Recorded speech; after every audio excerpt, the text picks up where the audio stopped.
ಒಂದು ವಾರದ ನಂತರ ಗೌರಿ ಶಂಕರ ಊರಿಂದ ಹೊರಡಲು ನಿರ್ಧರಿಸಿದ್ದರು. ಗೌರಿ ಹಾಗೂ ಶಂಕರ ಅವರು ಊರಿಗೆ ಹೊರಡಲು ಇನ್ನೊಂದು ದಿನ ಬಾಕಿ ಇತ್ತು. ಅಂದು ಸಂಜೆ ಗೌರಿಗೆ ಜಲಪಾತ ನೋಡುವ ಮನಸ್ಸಾಯಿತು. ಶಂಕರನಿಗೆ ಕಾರ್ ತೆಗೆಯಲು ಹೇಳಿ ತನ್ನದೊಂದು ಪುಟ್ಟ ಸೈಡ್ ಬ್ಯಾಗನ್ನು ತರಲು ಹೋದಳು. ಅವಳು ಬರುವ ವೇಳೆಗೆ ಆಗಲೇ ಶಂಕರ ಬೈಕ್ ಮೇಲೆ ಕೂತು ಅವಳಿಗಾಗಿ ಕಾಯುತ್ತಿದ್ದ. ಅದನ್ನು ನೋಡಿ ಗೌರಿ ಒಮ್ಮೆ ಕಾರ್ ಕಡೆ ನೋಡಿದಳು. ಅದು ಕಾರ್ ವೀಲ್ ಪಂಚರ್ ಆಗಿದೆ ಗೌರಿ, ಅದಕ್ಕೆ ಬೈಕ್ ತೆಗೆದೆ ಎಂದ. ಗೌರಿ ಕಾರ್ ವೀಲ್ನೊಮ್ಮೆ ನೋಡಿ ನಸುನಕ್ಕು ಬೈಕ್ನಲ್ಲಿ ಕುಳಿತಳು. ಬೈಕ್ ಸ್ವಲ್ಪ ದೂರ ಬಂದಿತ್ತು ಅಷ್ಟೆ. ಶಂಕರ, ನಿನಗೆ ಬೈಕ್ನಲ್ಲಿ ಬರೋಕೆ ಆಸೆ ಇದ್ದರೆ ನನಗೆ ಹೇಳಬಹುದಿತ್ತು ಅಲ್ಲವಾ? ಅದು ಬಿಟ್ಟು ಸುಮ್ಮನೆ ಕಾರ್ ವೀಲ್ ಯಾಕೆ ಪಂಚರ್ ಮಾಡಿದೆ ಎಂದಿದ್ದಳು ಗೌರಿ. ಆ ಮಾತು ಕೇಳಿ ಶಂಕರ ಒಮ್ಮೆಲೆ ಬ್ರೇಕ್ ಹಾಕಿಬಿಟ್ಟಿದ್ದ. ಗೌರಿ, ಅದು ಎಂದು ತಡವರಿಸುತ್ತಿದ್ದ. ಪರವಾಗಿಲ್ಲ ಶಂಕರ, ಮತ್ತೆ ಹೀಗೆ ಮಾಡಬೇಡ ಅಷ್ಟೆ. ಬೈಕ್ನಲ್ಲಿ ಹೋಗುವ ಆಸೆ ಇದ್ದರೆ ಅದನ್ನು ನೇರವಾಗಿ ಹೇಳಿದರೆ ಸಾಕಿತ್ತು. ಇಷ್ಟೆಲ್ಲ ಮಾಡುವ ಅಗತ್ಯವಿರಲಿಲ್ಲ. ನಿನಗೊಂದು ವಿಷಯ ಗೊತ್ತಾ ಶಂಕರ, ನನಗೆ ಬೈಕ್ನಲ್ಲಿ ಲಾಂಗ್ ಡ್ರೈವ್ ಹೋಗುವುದೆಂದರೆ ಬಹಳ ಇಷ್ಟ ಎಂದಿದ್ದಳು ಗೌರಿ. ಶಂಕರ ಒಂದು ಮಾತನಾಡದೆ ಬೈಕ್ ಓಡಿಸಿದ. ಇಬ್ಬರು ಜಲಪಾತ ತಲುಪಿ ಅಂದಿನ ಸೂರ್ಯಾಸ್ತದ ಸವಿಯನ್ನು ಪ್ರಕೃತಿಯ ಮಡಿಲಿನಲ್ಲಿ ಸವಿದರು. ಶಂಕರ ಅಂತೂ ಮೈ ಮರೆತು ನಿಂತು ಬಿಟ್ಟಿದ್ದ. ಕೊಳಲಿನ ಧ್ವನಿ ಕೇಳಿದಾಗಲೇ ಎಚ್ಚರಗೊಂಡಿದ್ದು. ತಿರುಗಿ ನೋಡಿದರೆ ಗೌರಿ ಕೊಳಲನ್ನು ನುಡಿಸುತ್ತಿದ್ದಳು. ಅದೊಂದು ಸುಮಧುರ ಸುಶ್ರಾವ್ಯವಾದ ರಾಗ, ಎಂಥವರನ್ನು ಮೈ ಮರೆಸುವಂತಹ ರಾಗ. ಅವಳ ಕೊಳಲ ನಾದದಲ್ಲೇ ಕಳೆದು ಹೋಗಿದ್ದವನು ಅದು ನಿಲ್ಲುವ ತನಕ ಅವನಿಗೂ ನುಡಿಸಲು ಆಸೆಯಾಯಿತು. ಆದರೆ ಅವಳಿಂದ ಕಲಿಯಬೇಕೆಂಬ ಬಯಕೆಯನ್ನು ಹೆಚ್ಚಿತ್ತು. ಗೌರಿ, ನೀನು ಇಷ್ಟು ಚೆನ್ನಾಗಿ ಕೊಳಲು ನುಡಿಸುತ್ತೀಯಾ ಅಂತ ನನಗೆ ಗೊತ್ತಿರಲಿಲ್ಲ. ಇಫ್ ಯು ಡೋಂಟ್ ಮೈಂಡ್, ನನಗೂ ಕಲಿಸ್ತೀಯಾ? ನುಡಿಸಲು ಗೊತ್ತಿದ್ದರೂ ಅವಳಿಂದ ಕಲಿಯುವ ಬಯಕೆ ಅವನಿಗೆ. ಓಕೆ ಶಂಕರ, ಆದರೆ ಈಗ ಬೇಡ, ಆಗಲೇ ತುಂಬ ತಡವಾಗಿದೆ. ಇನ್ನೊಂದು ದಿನ ಕಲಿಸುತ್ತೇನೆ. ಥ್ಯಾಂಕ್ಸ್ ಗೌರಿ. ಅದು ಸರಿ, ನಿನ್ನ ರೂಮ್ನಲ್ಲಿ ಏನು ಅಷ್ಟೊಂದು ಪೇಂಟಿಂಗ್ ಹಾಕೊಂಡಿದ್ದೀಯಾ? ನಿನಗೆ ಪೇಂಟಿಂಗ್ ಅಂದರೆ ಅಷ್ಟೊಂದು ಇಷ್ಟನಾ? ಹೌದು ಶಂಕರ, ಅದರಲ್ಲೂ ಕಲಾವಿದನ ಕುಂಚದಲ್ಲಿ ಅರಳಿದ ಚಿತ್ರಗಳು ನನಗೆ ತುಂಬ ಇಷ್ಟ.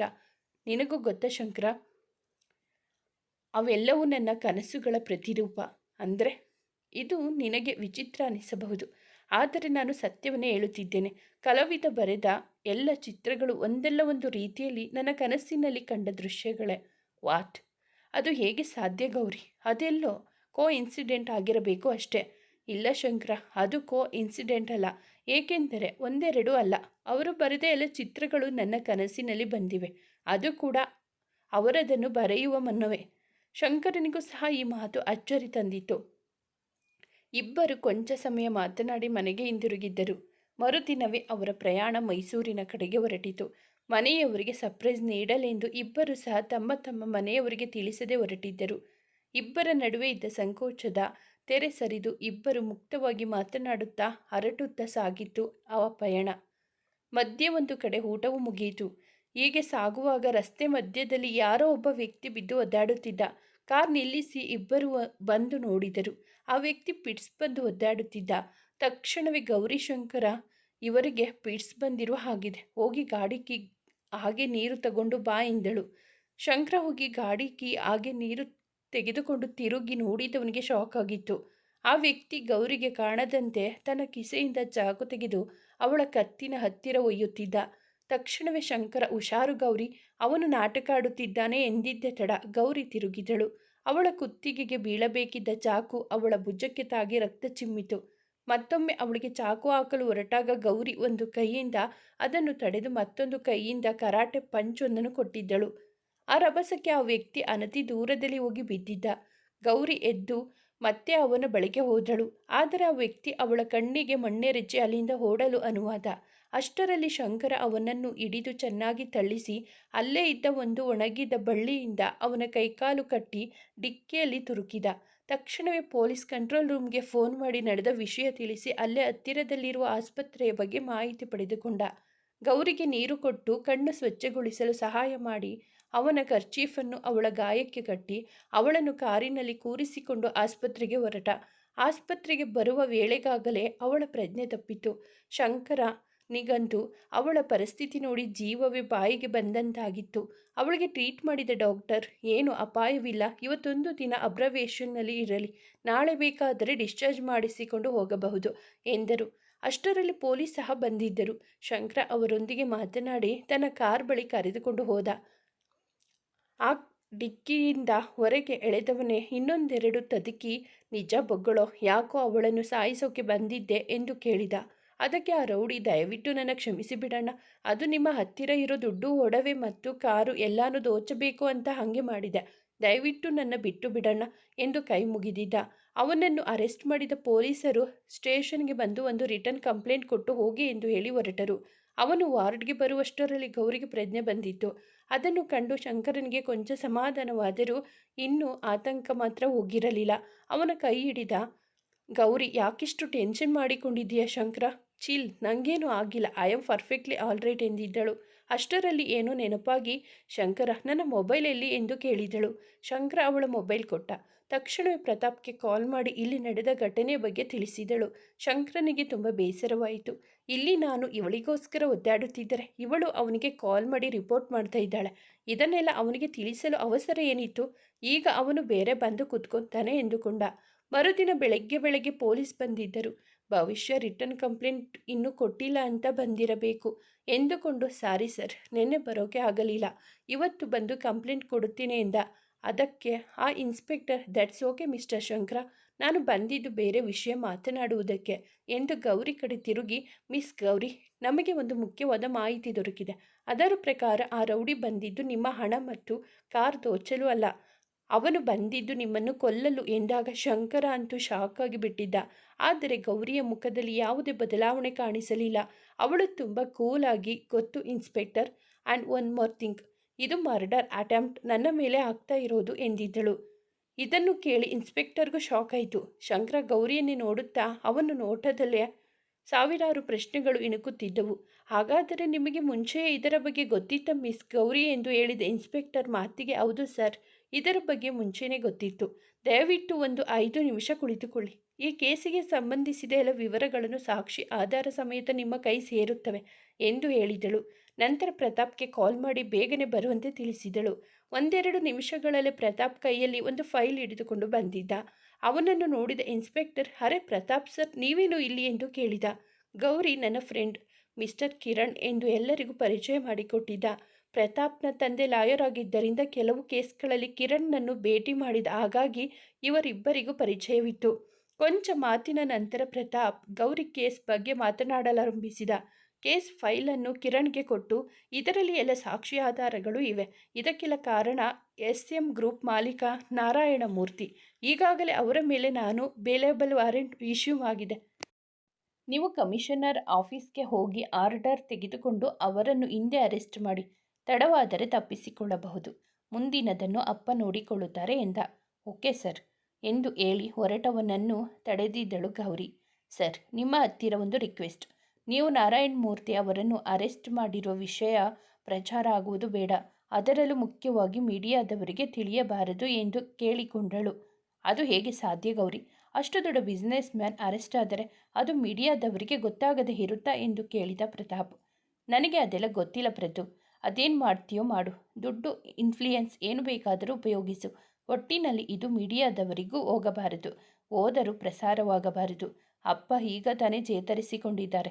ಈ ವಿಷಯ ಅವರಿಗೆ ತಿಳಿದರೆ ಸುಮ್ಮನೆ ಸಮಸ್ಯೆಯಾಗುತ್ತದೆ. ಸ್ವಂತ ತಮ್ಮನೇ ತನ್ನ ಮಗಳನ್ನು ಕೊಲ್ಲಲು ಪ್ರಯತ್ನಿಸಿದೆ ಎಂದು ತಿಳಿದರೆ ಅದನ್ನು ತೆಗೆದುಕೊಳ್ಳುವ ಶಕ್ತಿ ಅವರಿಗಿಲ್ಲ ಪ್ರತು ಎಂದು ಕೊಂಚ ಕಂಬನಿ ತುಂಬಿಯೇ ನುಡಿದಿದ್ದಳು ಗೌರಿ. ಓಕೆ ಗೌರಿ, ಅದನ್ನು ನನಗೆ ಬಿಡು, ನಾನು ಅಪ್ಪ ಅದನ್ನು ನೋಡಿಕೊಳ್ಳುತ್ತೇವೆ ಎಂದು ಯಾರಿಗೋ ಕಾಲ್ ಮಾಡುತ್ತಾ ಕಿರಣ್ ಜೊತೆಗೆ ಹೊರಬಿದ್ದಿದ್ದ ಪ್ರತಾಪ್. ಕೊಂಚ ಕಾಲ ವಾರ್ಡ್ ತುಂಬ ಮೌನ ಆವರಿಸಿತು. ಶಂಕರ ಇನ್ನು ಶಾಕ್ನಲ್ಲಿಯೇ ಕುಳಿತಿದ್ದ. ಇವನಿಗೆ ಎಲ್ಲ ಅಯೋಮಯವಾಗಿತ್ತು. ತನ್ನ ಅನುಮಾನಗಳನ್ನು ಬಗೆಹರಿಸಿಕೊಳ್ಳಲು ಗೌರಿಯನ್ನು ಪ್ರಶ್ನಿಸಲು ಮುಂದಾದ. ಗೌರಿ, ಏನಿದೆಲ್ಲ? SM ಗ್ರೂಪ್ಸ್ ಓನರ್ಗೂ ನಿನಗೂ ಏನು ಸಂಬಂಧ? ಅವರು ಏಕೆ ನಿನ್ನನ್ನು ಕೊಲ್ಲಲು ಪ್ರಯತ್ನಿಸುತ್ತಿದ್ದಾರೆ? ಪ್ರತಾಪ್, ಆಸ್ತಿಗೋಸ್ಕರ ಶಂಕರ ಎನ್ನುತ್ತಾ ಒಳಬಂದಿದ್ದ ಪ್ರತಾಪ್. ಶಂಕರ ಆಶ್ಚರ್ಯದಿಂದ, ಏನು ಆಸ್ತಿಗೋಸ್ಕರನ? ಅಷ್ಟು ದೊಡ್ಡ ಶ್ರೀಮಂತ ಗೌರಿಯ ಆಸ್ತಿಗೆ ಯಾಕೆ ಆಸೆ ಪಡುತ್ತಾನೆ? ಶಂಕರ, ನಿನಗಿನ್ನೂ ಗೌರಿ ಬಗ್ಗೆ ಪೂರ್ತಿ ಗೊತ್ತಿಲ್ಲ. ನಿನಗೆ KM ಗ್ರೂಪ್ ಓನರ್ ಜಗನ್ನಾಥ್ ಮೂರ್ತಿಯವರು ಗೊತ್ತಾ? ಗೊತ್ತು. ನಾವು ಓದುತ್ತಾ ಇರುವ ಕಾಲೇಜ್ ಅವರದ್ದೇ ಅಲ್ವಾ? ಆದರೆ ಗೌರಿಗೂ ಅದಕ್ಕೂ ಏನು ಸಂಬಂಧ? ಸಂಬಂಧ ಇದೆ ಶಂಕರ. ಗೌರಿ ಜಗನ್ನಾಥ್ ಮೂರ್ತಿ ಅವರ ಮಗಳು. ಸರಿಯಾಗಿ ಹೇಳಬೇಕು ಅಂದರೆ ಅವಳೇ ನಮ್ಮ ಕಾಲೇಜ್ ಓನರ್. ಅಷ್ಟೇ ಅಲ್ಲ, ಸುಮಾರು 12 ಕೋಟಿ ಆಸ್ತಿಗೆ ಅವಳೊಬ್ಬಳೇ ಹೊಡೆತಿ. ಇದನ್ನು ಕೇಳಿ ಶಂಕರ ದಂಗಾಗಿ ಹೋದ. ಗೌರಿ ಅಷ್ಟು ದೊಡ್ಡ ಶ್ರೀಮಂತೆ ಎಂದು ಅವನೆಂದಿಗೂ ಊಹಿಸಿರಲಿಲ್ಲ. ಅವಳು ಅಷ್ಟೇ, ಬಹಳ ಸರಳವಾಗಿ ಇರುತ್ತಿದ್ದಳು. ಅಷ್ಟು ಶ್ರೀಮಂತಿಕೆಯಾದರೂ ಎಂದು ಅಹಂ ತೋರಿಸಿದವಳಲ್ಲ. ಒಂದು ದಿನವೂ ಕಾರ್ ಸಹ ತಂದವಳಲ್ಲ. ಪ್ರತಿದಿನವೂ ಸ್ಕೂಟಿಯಲ್ಲಿ ಬಂದು ಹೋಗುತ್ತಿದ್ದಳು. ಅವಳನ್ನು ಯಾರೇ ಕಂಡರೂ ಮಧ್ಯಮ ವರ್ಗದ ಹುಡುಗಿ ಎಂದೇ ಅಂದುಕೊಳ್ಳುತ್ತಿದ್ದರು. ಅವಳು ಸಹ ಹಾಗೆ ನಡೆದುಕೊಳ್ಳುತ್ತಿದ್ದಳು. ಶಂಕರ ಇದೆಲ್ಲ ನಿಜಾನ ಗೌರಿ ಎಂಬಂತೆ ಅವಳನ್ನು ನೋಡಿದ. ಅವಳು ಹೌದೆಂಬಂತೆ ಕಣ್ಣಿನಲ್ಲಿಯೇ ಉತ್ತರಿಸಿದಳು. ಕೊಂಚ ಹೊತ್ತು ಸುಧಾರಿಸಿಕೊಂಡ ಶಂಕರ ಮತ್ತೆ ಮಾತಿಗಿಳಿದ. ಅಷ್ಟರಲ್ಲಾಗಲೇ ಪ್ರತಾಪ್ ಯಾವುದೋ ಫೋನ್ ಬತ್ತೆಂದು ಹೊರಗೆ ಹೋದ. ಶಂಕರ, ನಿನ್ನ ಮೇಲೆ 3 ಬಾರಿ ಮರ್ಡರ್ ಅಟೆಂಪ್ಟ್ ಆಯಿತು ಅಂದೆ ಅಲ್ವಾ? ಯಾವಾಗ ಗೌರಿ? ನನಗೆ ಯಾಕೆ ಅದರ ಬಗ್ಗೆ ಹೇಳಲಿಲ್ಲ? ಸಾರಿ ಶಂಕರ, ಹೇಳಬಾರದು ಅಂತೇನೂ ಇಲ್ಲ. ಆದರೆ ನೀನು ಸುಮ್ಮನೆ ಗಾಬರಿಯಾಗುತ್ತೀಯ ಅಂತ ಹೇಳಲಿಲ್ಲ ಅಷ್ಟೆ. ಫಸ್ಟ್ ಮರ್ಡರ್ ಅಟೆಂಪ್ಟ್ ಅವತ್ತು ನೀನು ಮಾಲ್ನಲ್ಲಿ ಸಿಕ್ಕಿದೆ ಅಲ್ವಾ, ಅವತ್ತೇ ಆಗಿದ್ದು. ಆದರೆ ಅವತ್ತು ನನ್ನ ಬದಲು ಅಪ್ಪನಿಗೆ ಆಕ್ಸಿಡೆಂಟ್ ಆಯಿತು. ಅಂದರೆ ಅದು ಆಕ್ಸಿಡೆಂಟಾ ಅಲ್ವಾ? ಅಲ್ಲ ಶಂಕರ, ಅದು ಆಕ್ಸಿಡೆಂಟ್ ಅಲ್ಲ. ಯಾರೋ ಬೇಕಂತ ಕಾರ್ ಬ್ರೇಕ್ನ ಕಟ್ ಮಾಡಿದ್ದಾರೆ. ಬೆಳಗ್ಗೆ ನಾನು ಡ್ರೈವ್ ಮಾಡಿಕೊಂಡು ಬರುವಾಗ ಸರಿಯಾಗಿ ಇದ್ದಾಗ ಅಪ್ಪ ತಗೊಂಡು ಹೋದಾಗ ಇದ್ದಕ್ಕಿದ್ದ ಹಾಗೆ ಬ್ರೇಕ್ ಫೇಲ್ ಆಗೋಕೆ ಹೇಗೆ ಸಾಧ್ಯ? ಆಗಲೇ ನನಗೂ ಪ್ರತಾಪ್ಗೂ ಡೌಟ್ ಬಂತು. CCTV ತೆಗೆಸಿ ನೋಡಿದರೆ ಅಲ್ಲಿ ಡೇಟಾ ಎರೇಸ್ ಆಗಿತ್ತು. ಆಗ ನಮ್ಮ ಅನುಮಾನ ಇನ್ನೂ ಗಟ್ಟಿಯಾಯಿತು. ಅವರ ಟಾರ್ಗೆಟ್ ನಾನು, ಅಪ್ಪ ಅಲ್ಲ ಅಂತ ಕನ್ಫರ್ಮ್ ಆಯಿತು. ಅದಕ್ಕೆ ನಾನು ಇಷ್ಟೆಲ್ಲ ಇಲ್ಲದೆ ಹೋದರೂ ಜಾತ್ರೆಗೆ ಬಂದೆ. ಶಂಕರ, ಆದರೆ ನೀನು ಜಾತ್ರೆಗೆ ಬರುವುದಕ್ಕೂ ಈ ಆಕ್ಸಿಡೆಂಟ್ಗೂ ಏನು ಸಂಬಂಧ? ಸಂಬಂಧ ಇದೆ ಶಂಕರ. ನಾವು ಎಷ್ಟೇ ಸರ್ಚ್ ಮಾಡಿದರೂ ಇದನ್ನು ಮಾಡಿದ್ದು ಯಾರು ಅಂತ ನಮಗೆ ಗೊತ್ತಾಗಲಿಲ್ಲ. ನಮಗೆ ಡೌಟ್ ಬಂದಿದೆ ಅಂತ ಗೊತ್ತಾದರೆ ಅವರು ಅಲರ್ಟಾಗಿ ತಪ್ಪಿಸಿಕೊಳ್ತಾರೆ ಅಂತಾನೆ ಆ ಕೇಸ್ನ ನಾವೇ ಆಕ್ಸಿಡೆಂಟ್ ಅಂತ ಕೇಳಿ ಮುಚ್ಚು ಹಾಕಿಸಿದ್ವಿ. ಅವರ ಟಾರ್ಗೆಟ್ ನಾನೇ ಆಗಿದ್ದರೆ ಅವರು ಖಂಡಿತವಾಗಲೂ ಮತ್ತೆ ನನ್ನ ಮೇಲೆ ಅಟ್ಯಾಕ್ ಮಾಡ್ತಾರೆ ಅಂತ ಗೊತ್ತಿತ್ತು. ನಾನು ಜಾತ್ರೆಗೆ ಬಂದರೆ ಜಾತ್ರೆ ಜನದ ಮಧ್ಯೆ ನನ್ನ ಮುಗಿಸುವುದು ಸುಲಭ ಅಂತ ಅವರು ಮತ್ತೆ ನನ್ನ ಮೇಲೆ ಅಟ್ಯಾಕ್ ಮಾಡೋ ಚಾನ್ಸಸ್ ತುಂಬ ಇತ್ತು. ಆ ಸಮಯದಲ್ಲಿ ಅವರನ್ನು ಹಿಡಿಯೋ ಪ್ಲಾನ್ ನಮ್ಮದಾಗಿತ್ತು. ಅದಕ್ಕೆ ನಾನು ಜಾತ್ರೆಗೆ ಬಂದಿದ್ದು. ಆದರೆ ಅವರು ನನ್ನನ್ನು ಬೇರೆ ರೀತಿಯಲ್ಲಿ ಮುಗಿಸಲು ಪ್ಲಾನ್ ಮಾಡಿದರು. ಅದು ಕೂಡ ಒಂದು ಗೂಳಿಯ ಮೂಲಕ. ಏನು ಹೇಳ್ತಿದ್ಯಾ ಗೌರಿ? ಅವತ್ತು ಗೂಳಿ ನಿನ್ನ ಅಟ್ಟಿಸಿಕೊಂಡು ಬಂದಿದ್ದು ಆಕಸ್ಮಿಕ ಅಲ್ವಾ? ಇಲ್ಲ ಶಂಕರ, ಅದು ಆಕಸ್ಮಿಕ ಅಲ್ಲ. ನಾನು ಕೂಡ ಮೊದಲು ಅದನ್ನು ಆಕಸ್ಮಿಕ ಅಂತಾನೆ ಅಂದುಕೊಂಡಿದ್ದೆ. ಆದರೆ ರಾಕಿ ಅವತ್ತು ಅವರ ಊರು ಮತ್ತು ಊರಿನ ಸುತ್ತಮುತ್ತ ಎಲ್ಲೂ ಗೂಳಿ ಇಲ್ಲ ಅಂದಾಗ ಅನುಮಾನ ಬಂತು. ಅದಕ್ಕೆ ಸರಿಯಾಗಿ ಮರುದಿನವೇ ಅವನು ಕಳಿಸಿದ ಆಳುಗಳು ಬಂದು ಊರು ಪೂರ್ತಿ ಹುಡುಕಿದರೂ ಗೂಳಿ ಎಲ್ಲೂ ಸಿಗಲಿಲ್ಲ. ಅಷ್ಟೇ ಅಲ್ಲ, ಸುತ್ತಮುತ್ತ ಊರುಗಳಲ್ಲೂ ಯಾರೂ ಅದನ್ನು ನೋಡಿಲ್ಲವಂತೆ ಎಂದಾಗ ತನ್ನ ಅನುಮಾನ ಬಲವಾಯಿತು. ತಕ್ಷಣ ಪ್ರತಾಪ್ಗೆ ಕಾಲ್ ಮಾಡಿ ವಿಷಯ ತಿಳಿಸಿದೆ. ಪಕ್ಕದೂರಿನಲ್ಲಿರುವ ಗೂಳಿಯ ಬಗ್ಗೆಯೂ ತಿಳಿಸಿದೆ. ಪ್ರತಾಪ್ ಕಡೆ ಹುಡುಗರು ಹೋಗಿ ಆ ಊರಿನಲ್ಲಿ ವಿಚಾರಿಸಿದಾಗಲೇ ತಿಳಿದಿದ್ದು. ಆ ಘಟನೆ ನಡೆದ ದಿನ ಯಾರೋ ಒಬ್ಬ ವ್ಯಕ್ತಿ ಬಂದು ಅದೇನು ಹರಕೆ ತೀರಿಸಲು ಮನೆಗೆ ಕರೆದುಕೊಂಡು ಹೋಗಿ ಗೂಳಿಗೆ ಪೂಜೆ ಮಾಡಬೇಕೆಂದು ಸುಳ್ಳು ಹೇಳಿ ಆ ಗೂಳಿಯನ್ನು ಕರೆದುಕೊಂಡು ಹೋಗಿದ್ದಾನೆ ಎಂದು. ಆ ವ್ಯಕ್ತಿ ಯಾರೆಂದು ವಿಚಾರಿಸಿದರೆ ಅಲ್ಲಿರುವವರು ಯಾರಿಗೂ ಗೊತ್ತಿಲ್ಲ. ಆ ಗೂಳಿಯ ಜೊತೆಯಲ್ಲಿ ಹೋದವನು ಸಹ ಕುಡುಕ ಆಗಿದ್ದರಿಂದ ಅವನಿಂದ ನಮಗೆ ಯಾವುದೇ ಮಾಹಿತಿ ದೊರಕಲಿಲ್ಲ. ಗೂಳಿ ಸಾಗಿಸಿದ ಆಟೋ ಮಾಲೀಕನನ್ನು ಕೇಳಿದರೆ ಇದೇ ಮೊದಲ ಬಾರಿ ಅವರನ್ನು ಈ ಊರಿನಲ್ಲಿ ನೋಡಿದ್ದು. ಕೈ ತುಂಬ ದುಡ್ಡು ಕೊಟ್ಟರು. ಹಾಗಾಗಿ ಅವರ ಬಗ್ಗೆ ಏನು ವಿಚಾರಿಸದೆ ಅವರು ಹೇಳಿದ ಕಡೆ ಗೂಳಿಯನ್ನು ಕರೆದುಕೊಂಡು ಹೋದೆ. ಆದರೆ ವಿಚಿತ್ರ ಎನಿಸಿದ್ದು, ಅವರು ಗೂಳಿಯನ್ನು ಯಾವ ಮನೆಗೂ ಕರೆದುಕೊಂಡು ಹೋಗಲಿಲ್ಲ. ಬದಲಾಗಿ ಊರ ಹೊರಗೆ ಅದನ್ನು ಇಳಿಸಿಕೊಂಡರು. ನಾನು ಕೇಳಿದ್ದಕ್ಕೆ ಎಲ್ಲಿಂದ ನಾವೇ ಇದನ್ನು ಕರೆದುಕೊಂಡು ಹೋಗಬೇಕು, ಅದು ನಮ್ಮ ಸಂಪ್ರದಾಯ ಎಂದು ಹೇಳಿದರು. ಜೊತೆಗೆ ಪೂಜೆ ಮುಗಿದ ಮೇಲೆ ಕಾಲ್ ಮಾಡ್ತೇವೆ, ಇದೇ ಜಾಗಕ್ಕೆ ಬಂದು ಗೂಳಿಯನ್ನು ಕರೆದುಕೊಂಡು ಹೋಗು ಎಂದರು. ನಾನು ಸಹ ಹಾಗೆ ಮಾಡಿದೆ. ಆದರೆ ಆ ಗೂಳಿಯನ್ನು ನೋಡಿದರೆ ಗೊತ್ತಾಗುತ್ತಿತ್ತು ಅವರು ಯಾವುದೇ ಪೂಜೆಯನ್ನು ಮಾಡಿಲ್ಲವೆಂದು.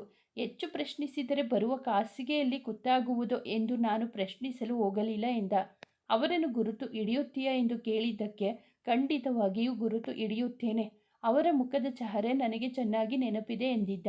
ಕೊನೆಗೆ ಸ್ಕೆಚ್ ಮಾಡುವವರನ್ನು ಕರೆಸಿ ಅವರು ಚಿತ್ರ ಬರೆಸಿ ಹುಡುಕಲು ಪ್ರಾರಂಭಿಸಿದವು.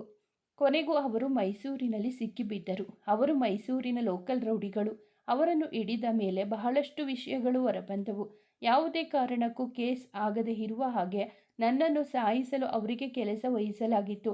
ಅದಕ್ಕೆ ಅವರು ಡೈರೆಕ್ಟ್ ಅಟ್ಯಾಕ್ ಮಾಡದೆ ಆಕ್ಸಿಡೆಂಟ್ ಎನ್ನುವ ರೀತಿ ನನ್ನನ್ನು ಸಾಯಿಸಲು ಪ್ರಯತ್ನಿಸಿದರು. ಅವತ್ತು ದೀಪೋತ್ಸವದ ಕಲ್ಯಾಣಿ ಮೆಟ್ಟಿಲುಗಳ ಮೇಲೆ ಎಣ್ಣೆ ಚೆಲ್ಲಿದ್ದು ಕೂಡ ಅವರೇ. ಅಕಸ್ಮಾತ್ ನಾನು ಜಾರಿ ಕಲ್ಯಾಣಿಗೆ ಬಿದ್ದಿದ್ದರೆ ನನ್ನನ್ನು ಉಸಿರುಗಟ್ಟಿ ಸಾಯಿಸಿ ಜಾರಿ ಬಿದ್ದು ಸತ್ತು ಹೋದೆನೆಂದು ಬಿಂಬಿಸುವುದು ಅವರ ಉದ್ದೇಶವಾಗಿತ್ತು. ಆದರೆ ಅಂದು ನೀನೇ ನನ್ನ ಕಾಪಾಡಿದೆ. ಅವತ್ತು ಗೂಳಿ ಅಟ್ಯಾಕ್ ಮಾಡಿದ್ದು ಕೂಡ ಆಕಸ್ಮಿಕವಲ್ಲ. ಅಂದು ನಾನು ಕೆಂಪು ಬಟ್ಟೆ ಧರಿಸಿದ್ದು ನೋಡಿ ಅವರಿಗೆ ಪ್ಲಾನ್ ಒಳೆದಿದೆ. ತಕ್ಷಣ ಸುತ್ತಮುತ್ತಲಿನ ಊರಿನಲ್ಲಿ ಎಲ್ಲಾದರೂ ಗೂಳಿ ಇದೆಯೇ ಎಂದು ವಿಚಾರಿಸಿದ್ದಾರೆ. ಆಗಲೇ ಅವರಿಗೆ ಮೂಡಲಿಪ್ಪೆಯಲ್ಲಿರುವ ಗೂಳಿಯ ಬಗ್ಗೆ ತಿಳಿದಿದೆ. ಕೊನೆಯ ಗಳಿಗೆಯಲ್ಲಿ ಪ್ಲಾನ್ ಮಾಡಿದ್ದರಿಂದ ಅವರು ಅಲ್ಲಿರುವ ಲೋಕಲ್ ಆಟವನ್ನೇ ಉಪಯೋಗಿಸಬೇಕಾಯಿತು. ಹಾಗಾಗಿಯೇ ಅವರು ಸಿಕ್ಕಿಬಿದ್ದಿದ್ದು. ಅವರನ್ನು ಒಂದು ಬಾಯಿ ಬಿಡಿಸಿದಾಗ ಗೊತ್ತಾಯಿತು ಇದಕ್ಕೆಲ್ಲ ರೂವಾರಿ ನಮ್ಮ ಚಿಕ್ಕಪ್ಪ ನಾರಾಯಣ ಮೂರ್ತಿ ಎಂದು. ಆಗಲೇ ಗೊತ್ತಾಗಿದ್ದು ಅವರಿಗೆ ನಮ್ಮ ಆಸ್ತಿಯ ಮೇಲೆ ಕಣ್ಣಿದೆ ಎಂದು. ನಾನು ಮನಸ್ಸು ಮಾಡಿದರೆ ಅವರನ್ನು ಜೈಲಿಗೆ ಹಾಕಿಸುವುದೇನು ದೊಡ್ಡ ವಿಷಯವಲ್ಲ. ಆದರೆ ಈ ವಿಷಯ ಅಪ್ಪನಿಗೆ ಗೊತ್ತಾದರೆ ನೊಂದುಕೊಳ್ಳುತ್ತಾರೆ. ಹಾಗಾಗಿಯೇ ಅಂದು ನಾನು ಪ್ರತಾಪ್ನನ್ನು ತಡೆದೆ. ಊರಿನಿಂದ ಬಂದ ಮೇಲೆ ಪ್ರತಾಪ್ ಹೋಗಿ ಅವರಿಗೆ ವಾರ್ನ್ ಮಾಡಿ ಬಂದಿದ್ದಾನೆ. ಇನ್ನು ಮುಂದಾದರೂ ಅವರು ನನ್ನ ತಂಟಿಗೆ ಬರುವುದಿಲ್ಲ ಎಂದುಕೊಂಡಿದ್ದೆ. ಆದರೆ ನನ್ನ ಊಹೆ ತಪ್ಪಾಯಿತು. ಈಗ ಎಲ್ಲವೂ ಕೈ ಮೀರಿ ಹೋಗಿದೆ. ಅವರನ್ನು ಜೈಲಿಗೆ ಕಳಿಸದೆ ನನಗೆ ಬೇರೆ ದಾರಿ ಇಲ್ಲ. ಇಷ್ಟೇ ಶಂಕರ ನಡೆದಿದ್ದು. ನಿನ್ನ ಡೌಟ್ ಎಲ್ಲ ಕ್ಲಿಯರ್ ಆಯ್ತಾ? ಅಥವಾ ಇನ್ನೂ ಏನಾದರೂ ಅನುಮಾನವಿದೆಯಾ? ಶಂಕರ, ಒಂದೇ ಒಂದು ಅನುಮಾನ ಇದೆ ಗೌರಿ. ಅದು ನಿನ್ನೆ ನೀನು ಆ ರೌಡಿಗೆ ಒಂದು ಪಂಚ್ ಕೊಟ್ಟೆಯಲ್ಲ, ಅದು ಸೇಮ್ ಕರಾಟೆ ಪಂಚ್ ಥರಾನೇ ಇತ್ತು. ಸೊ ಕರಾಟೆ ಥರ ಅಲ್ಲ ಶಂಕರ, ಅದು ಖಂಡಿತ ಕರಾಟೆ ಪಂಚ್ ಆಗಿರುತ್ತೆ ಎನ್ನುತ್ತಾ ಪ್ರತಾಪ್ ಒಳಗೆ ಬಂದಿದ್ದ. ಅವನನ್ನು ಪ್ರಶ್ನಾರ್ಥಕವಾಗಿ ನೋಡಿದ ಶಂಕರ. ಹೌದು ಶಂಕರ, ಗೌರಿ ಕರಾಟೆಯಲ್ಲಿ ಬ್ಲ್ಯಾಕ್ ಬೆಲ್ಟ್. ಹಾಗಾಗಿ ಅವಳ ಮೇಲೆ ಡೈರೆಕ್ಟಾಗಿ ಅಟ್ಯಾಕ್ ಮಾಡದೆ ಇಂಡೈರೆಕ್ಟಾಗಿ ಅಟ್ಯಾಕ್ ಮಾಡಿದ್ದು ಎಂದ ಪ್ರತಾಪ್ ಮತ್ತೆ ಮಾತು ಮುಂದುವರೆಸಿ, ಇದನ್ನೆಲ್ಲ ದಾರಿಯಲ್ಲಿ ಹೋಗುತ್ತಾ ಬೇಕಾದರೂ ಮಾತನಾಡಬಹುದು ಶಂಕರ. ನಾನು ಡಿಸ್ಚಾರ್ಜ್ ಪ್ರೊಸೀಜರ್ ಎಲ್ಲ ಮುಗಿಸಿದ್ದೇನೆ. ನೀನು ಗೌರಿಯನ್ನು ಕರೆದುಕೊಂಡು ಬಾ, ನಾನು ಕಾರ್ ತೆಗೆಯುತ್ತೇನೆ ಎಂದು ಹೇಳಿ ಗೌರಿ ಮುಖವನ್ನು ಸಹ ನೋಡದೆ ಅಲ್ಲಿಂದ ಹೊರಡಲನುವಾದನು. ತಕ್ಷಣ ತಡೆದಿತ್ತು ಗೌರಿಯ ಸ್ವರ. ಒಂದು ನಿಮಿಷ ಪ್ರತು ಎಂದವಳ ಮಾತಿಗೆ ತಟ್ಟನೆ ನಿಂತು ತಿರುಗಿ ನೋಡಿದ. ಉಬ್ಬೇರಿಸುತ್ತಾ ಏನು ಎಂಬಂತೆ ಕೇಳಿದ. ಮುಖದಲ್ಲಿನ್ನೂ ಕೋಪವಿತ್ತು. ಯಾಕೆ ನನ್ನ ಅವಾಯ್ಡ್ ಮಾಡ್ತಾ ಇದ್ದೀಯಾ? ಬಂದಾಗಿನಿಂದ ನನ್ನೊಂದಿಗೆ ಸರಿಯಾಗಿ ಮಾತನಾಡಿಲ್ಲ. ನನ್ನ ಆರೋಗ್ಯದ ಬಗ್ಗೆ ಕೂಡ ವಿಚಾರಿಸಲಿಲ್ಲ. ಏನಾಯಿತು ಪ್ರತು, ನಿನಗೆ ನನ್ನ ಮೇಲೆ ಕೋಪನಾ ಎಂದವಳಿಗೆ. ಕೋಪ ಬರದೇ ಇರುತ್ತಾ? ಅದೆಷ್ಟು ಬಾರಿ ಹೇಳಿದ್ದೆ ನಿನಗೆ ಹೊರಡುವ ಮುನ್ನ ಕರೆ ಮಾಡಬೇಕೆಂದು. ನಿನಗೇನಾದರೂ ಆಗಿದ್ದರೆ ನಾನೇನು ಮಾಡಬೇಕಿತ್ತು? ನಿನ್ನ ಜೀವಕ್ಕೆ ಅಪಾಯ ಇದೆ ಅಂತ ಗೊತ್ತಿದ್ದು ನೀನು ಹೀಗೆ ಮಾಡಿದ್ದು ಸರಿಯಾ? ನನಗೆ ಬರುತ್ತಿರುವ ಕೋಪಕ್ಕೆ ಇಲ್ಲೇ 2 ಬಾರಿಸಬೇಕು ಎನಿಸುತ್ತಿದೆ ಎಂದು ಕೈ ಎತ್ತೇ ಬಿಟ್ಟಿದ್ದ. ಗೌರಿ ಕಣ್ಮುಚ್ಚಿ ಬಿಟ್ಟಳು. ತಕ್ಷಣವೇ ಶಂಕರ ಪ್ರತಾಪ್ ಎಂದು ಜೋರಾಗಿ ಕರೆದಿದ್ದ. ಪ್ರತಾಪ್ ತನ್ನ ಕೈ ಇಳಿಸಿ ಮುಷ್ಟಿ ಬಿಗಿದು ತನ್ನ ತೊಡೆಗೆ ಹೊಡೆದುಕೊಂಡು ಶಂಕರನ ಕಡೆ ತಿರುಗಿ ಅವಳನ್ನು ಕರೆದುಕೊಂಡು ಬಾ, ನಾನು ಕಾರ್ ತೆಗೆಯುತ್ತೇನೆ ಎಂದು ಕೋಪದಲ್ಲಿ ನುಡಿದು ಅಲ್ಲಿಂದ ತೆರಳಿದ. ಗೌರಿಯ ಕಣ್ಣಿನಿಂದ ಒಂದು ಹನಿ ಜಾರಿತು. ಶಂಕರ ಸಹಿಸದಾದ. ಅವನೇ ಅವಳಿಗೆ ಸಮಾಧಾನ ಮಾಡಿದ. ಆದರೆ ಮನಸ್ಸು ಮಾತ್ರ ಪ್ರತಾಪ್ ಹೇಳಿದ್ದು ಸರಿಯಾಗಿಯೇ ಇದೆ, ಇವಳು ಇಷ್ಟೊಂದು ನಿರ್ಲಕ್ಷ್ಯ ತೋರಬಾರದಿತ್ತು ಎಂದು ಸಾರಿ ಸಾರಿ ಹೇಳುತ್ತಿತ್ತು. ಶಂಕರ ಗೌರಿಯನ್ನು ಕಾರು ಬಳಿ ಕರೆತಂದ. ಮುಂದಿನ ಡೋರ್ ತೆಗೆಯ ಹೊರಟವಳನ್ನು ತಡೆದ ಪ್ರತಾಪ್ ಹಿಂದಿನ ಡೋರ್ ತೆಗೆದು ಕೂರುವಂತೆ ಸನ್ನೆ ಮಾಡಿದ. ಅವನ ಮೌನ ಅವಳಿಗೆ ಸಹಿಸಲಾಗಲಿಲ್ಲ. ಅವಳು ಸಹ ಮೌನವಾಗಿಯೇ ಹೋಗಿ ಕುಳಿತಳು. ಶಂಕರ ಕಡೆ ತಿರುಗಿದ ಪ್ರತಾಪ್, ನೀನು ಕೂಡ ಹಿಂದೆ ಕುಳಿತುಕೋ ಶಂಕರ, ಅವಳೊಬ್ಬಳ ಇರುವುದು ಬೇಡ ಎಂದಿದ್ದ. ಶಂಕರ ಕೂಡ ಹಿಂದೆಯೇ ಕುಳಿತ. ಪ್ರತಾಪ್ ಡ್ರೈವ್ ಮಾಡತೊಡಗಿದ. ಗೌರಿ ಪ್ರತಾಪ್ ಕಡೆ ದೈನ್ಯವಾಗಿ ನೋಡುತ್ತಿದ್ದಳು. ಒಂದು ಬಾರಿಯಾದರೂ ನನ್ನೊಂದಿಗೆ ಮಾತನಾಡು ಎಂಬಂತಿತ್ತು ಆ ನೋಟ. ಶಂಕರ ಕೂಡ ಅದನ್ನು ಗಮನಿಸಿದ್ದ. ಹೀಗೆ ಎಲ್ಲರೂ ಕೊಂಚ ಮನಸ್ಸು ಭಾರ ಮಾಡಿಕೊಂಡೇ ಪಯಣ ಮುಂದುವರಿಸಿದ್ದರು. ಪ್ರತಾಪ್ ಇನ್ನು ಕೋಪದಲ್ಲಿ ಇದ್ದ. ಗೌರಿ ಸ್ವಲ್ಪ ಸಮಯದಲ್ಲಿ ನಿದ್ದೆಗೆ ಜಾರಿದಳು. ಆದರೂ ಅವಳ ಕಣ್ಣಲ್ಲಿ ನೀರು ಜಿನುಗಿತ್ತು. ಸ್ವಲ್ಪ ಸಮಯದ ಬಳಿಕ ಯಾರೋ ಅವಳ ತಲೆ ನೆವರಿಸಿದಂತಾಗಿ ಎಚ್ಚರಗೊಂಡಳು. ಪಕ್ಕದಲ್ಲಿ ತಿರುಗಿ ನೋಡಿದರೆ ಪ್ರತಾಪ್ ಕುಳಿತಿದ್ದ. ಹೌದು ಪಾಪ, ಗೌರಿಯ ಸಂಕಟ ನೋಡಲಾಗದೆ ಶಂಕರನೇ ತನಗಿಷ್ಟವಿಲ್ಲದಿದ್ದರೂ ಅವನೇ ಸ್ವತಃ ಪ್ರತಾಪ್ನೊಂದಿಗೆ ಮಾತನಾಡಿ ಕನ್ವಿನ್ಸ್ ಮಾಡಿದ. ಅವನನ್ನು ಹಿಂದಿನ ಸೀಟಿನಲ್ಲಿ ಕೂರಿಸಿ ತಾನು ಡ್ರೈವ್ ಮಾಡತೊಡಗಿದ್ದ. ನಮ್ಮ ಹುಡುಗ ಹಾಗೇನೆ, ಅವನಿಗೆ ಎಷ್ಟೇ ಕೋಪವಿದ್ದರೂ ಎಷ್ಟೇ ನೋವಾದರೂ ಪರವಾಗಿಲ್ಲ, ಅವಳಿಗೆ ಸಣ್ಣ ನೋವಾದರೂ ಸಹಿಸಲಾರ. ಪ್ರತಾಪ್ನನ್ನು ಕಂಡವಳೆ ಅವನ ಕೈ ಹಿಡಿದುಕೊಂಡು, ಸಾರಿ ಪ್ರತು, ಮತ್ತೆಂದು ಹೀಗೆ ಮಾಡುವುದಿಲ್ಲ, ಪ್ಲೀಸ್ ನನ್ನ ಹತ್ತಿರ ಮಾತನಾಡೋ ಎಂದು ಕೇಳಿಕೊಂಡಳು. ಅವಳ ಕಣ್ಣೀರು ಒರೆಸುತ್ತಾ, ಪ್ಲೀಸ್ ಕಣೋ, ನೀನು ಹೀಗೆಲ್ಲ ಅಳಬೇಡ, ಸಾರಿ ಕಣೋ, ನಿಂಗೆ ತುಂಬ ಹರ್ಟ್ ಮಾಡಿದೆ ಅಲ್ವಾ? ಆದರೂ ನೀನು ಅಷ್ಟೊಂದು ನಿರ್ಲಕ್ಷ್ಯ ಮಾಡಬಾರದಿತ್ತು. 5 ವರ್ಷದ ಹಿಂದೆ ನಿನ್ನ ಉಳಿಸಿಕೊಳ್ಳೋಕೆ ನಾನು ತುಂಬ ಕಷ್ಟಪಟ್ಟಿದ್ದೀನಿ ಕಣೆ. ಮತ್ತೆ ನಿನಗೆ ಏನಾದರೂ ಆದರೆ ನನಗೆ ಸಹಿಸೋಕ್ಕಾಗಲ್ವೇ? ಪ್ಲೀಸ್ ಅರ್ಥ ಮಾಡ್ಕೋ, ಮತ್ತೆ ಯಾವತ್ತೂ ಹೀಗೆಲ್ಲ ಮಾಡಬೇಡ ಎಂದಿದ್ದ. ಥ್ಯಾಂಕ್ಸ್ ಯು ಪ್ರತು ನನ್ನ ಮಾತನಾಡಿಸಿದ್ದಕ್ಕೆ ಎಂದು ಗೌರಿ ಹೇಳಿದ ಮಾತಿಗೆ ಈ ಥ್ಯಾಂಕ್ಸ್ ಎಲ್ಲ ನೀನು ಶಂಕರನಿಗೆ ಹೇಳಬೇಕು, ಏಕೆಂದರೆ ನನ್ನ ಕನ್ವಿನ್ಸ್ ಮಾಡಿದ್ದು ಅವನೇ ಎಂದಿದ್ದ ಪ್ರತಾಪ್. ಶಂಕರ ಕಡೆಗೆ ಕೃತಜ್ಞತೆ ನೋಟವೊಂದನ್ನು ಬೀರಿದಳು ಗೌರಿ. ಈಗಲಾದರೂ ಸ್ಮೈಲ್ ಕೊಡಬಹುದಲ್ಲ ಗೌರಿ ಎಂದ ಶಂಕರ ಮಾತಿಗೆ ನಸುನಕ್ಕಿದವಳು. ಮತ್ತೆ ಮೂವರು ಅರಟುತ್ತಾ ಸಾಗಿತ್ತು ಪಯಣ. ಕೊಂಚ ದೂರ ಬಂದ ಬಳಿಕ ಶಂಕರ, ಇಲ್ಲಿ ಹತ್ತಿರದಲ್ಲಿ ಯಾವುದಾದರೂ ಮಾಲ್ ಅಥವಾ ಬಟ್ಟೆ ಅಂಗಡಿ ಇದ್ದರೆ ಗಾಡಿ ನಿಲ್ಲಿಸು, ಸ್ವಲ್ಪ ಶಾಪಿಂಗ್ ಮಾಡುವುದಿದೆ ಎಂದಿದ್ದಳು ಗೌರಿ. ಗೌರಿ, ಈಗಾಗಲೇ ತುಂಬ ತಡವಾಗಿದೆ, ಮೊದಲು ಮನೆ ಸೇರೋಣ, ಆಮೇಲೆ ಬೇಕಾದರೆ ನಾನೇ ನಿನ್ನ ಶಾಪಿಂಗ್ ಕರೆದುಕೊಂಡು ಹೋಗುತ್ತೇನೆ ಎಂದು ಶಂಕರ ಮಾತಿಗೆ ಪ್ರತಾಪ್ ಕೂಡ ಬೆಂಬಲಿಸಿದ. ಆದರೆ ಗೌರಿ ಮಾತ್ರ ಪಟ್ಟು ಬಿಡಲಿಲ್ಲ. ಕೊನೆಗೆ ಶಂಕರ ಕೂಡ ಸೋತು ಒಂದು ಮಾಲ್ ಮುಂದೆ ಗಾಡಿ ನಿಲ್ಲಿಸಿದ. ಬಟ್ಟೆ ಅಂಗಡಿ ಒಕ್ಕ ಗೌರಿ ಅರ್ಧ ಗಂಟೆಗಳಲ್ಲೇ ಒಂದಷ್ಟು ಲಾಂಗ್ ಸ್ಲೀವ್ ಇರುವ ಟಾಪ್ಗಳನ್ನು ಕೊಂಡು ಅದರಲ್ಲಿ ಒಂದನ್ನು ಧರಿಸಿ ಹೊರಬಂದಿದ್ದಳು. ಆಗಲೇ ಪ್ರತಾಪ್ ಮತ್ತು ಶಂಕರನಿಗೆ ಅರ್ಥವಾಗಿದ್ದು ತನ್ನ ಗಾಯವನ್ನು ಮರೆಮಾಚಲು ಈ ಶಾಪಿಂಗ್ ಎಂದು. ಜೀನಿಯಸ್ ಎಂದು ಮನದಲ್ಲಿ ಅಂದುಕೊಂಡ ಶಂಕರ. ಅಂತೂ ಇಂತೂ ಎಲ್ಲರೂ ಪ್ರತಾಪ್ ಮನೆ ಸೇರಿದರು. ಗೌರಿ ಬರುತ್ತಾಳೆಂದು ಹಬ್ಬದ ಅಡುಗೆಯನ್ನು ಮಾಡಿದರು ಸಾವಿತ್ರಿಯವರು. ಯಾರಿಗೂ ನಿನ್ನೆಯ ಘಟನೆಯ ಬಗ್ಗೆ ತಿಳಿದಿರಲಿಲ್ಲ. ಮನೆಗೆ ಬಂದ ಗೌರಿ ತನ್ನ ತಂದೆಯನ್ನು ಅಪ್ಪಿಕೊಂಡು ಅವರ ಆರೋಗ್ಯ ವಿಚಾರಿಸಿ ಎಲ್ಲರೊಂದಿಗೂ ಹರಟುತ್ತಾ ಕುಳಿತಳು. ಅಷ್ಟರಲ್ಲಿ ಶಂಕರ ಮತ್ತು ಪ್ರತಾಪ್ ಕೂಡ ಒಳಗೆ ಬಂದರು. ಶಂಕರ, ಬಂದವನೇ, ಈಗ ಹೇಗಿದ್ದೀರಾ ಮಾವ? ನಿಮ್ಮ ತಲೆನೋವು ಈಗ ಕಡಿಮೆಯಾಗಿದೆಯಾ ಎಂದು ಜಗನ್ನಾಥ್ ಮೂರ್ತಿ ಅವರನ್ನು ಕೇಳಿದ.